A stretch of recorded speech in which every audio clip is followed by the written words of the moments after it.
ખેડૂત મિત્રો, આજે છે 12 જાન્યુઆરી.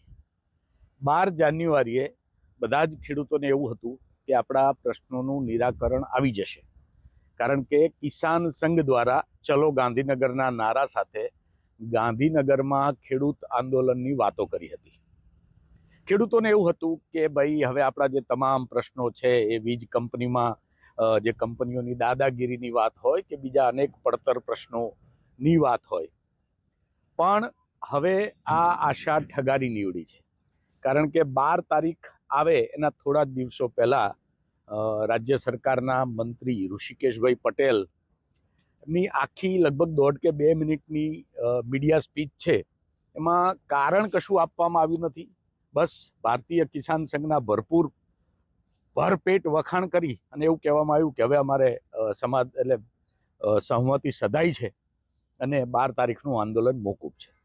પાલભાઈ આંબલિયા હોય કે પછી સાગરભાઈ રબારી હોય, જે ખેડૂત આગેવાનો છે, એમને કિસાન સંઘ ઉપર ખૂબ આકરા પ્રહારો કર્યા. કારણ કે આ જે ખેડૂતોની આશા ઉપર પાણી ફેરવી દેવાનું કામ કિસાન સંઘે કર્યું હોય તેવું લાગી રહ્યું છે.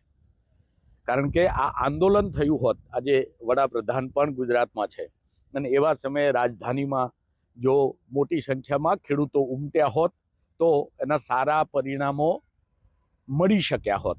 પરંતુ આ પરિણામો હવે જે ખેડૂતોની આશા ઉપર પાણી ફેરવી દેવાનું કામ કિસાન સંઘે કર્યું હોય તેવું ખેડૂતોને પણ લાગી રહ્યું છે, ખેડૂત આગેવાનોને પણ લાગી રહ્યું છે. કિસાન સંઘ દ્વારા પણ આ મુદ્દે ખોલીને કશું કહેવામાં આવતું નથી. કોઈ પણ પ્રકારની ચર્ચા કરવામાં આવતી નથી કે કયા મુદ્દાઓ હતા ને કયા મુદ્દાઓએ સમાધાન થયું, એ ઉપર પણ કોઈ જ ટિપ્પણી કે એમની તરફથી કોઈ પ્રતિક્રિયા આવતી નથી. ત્યારે ખેડૂતોના નામે આ પ્રકારનું રાજકારણ કેટલું યોગ્ય?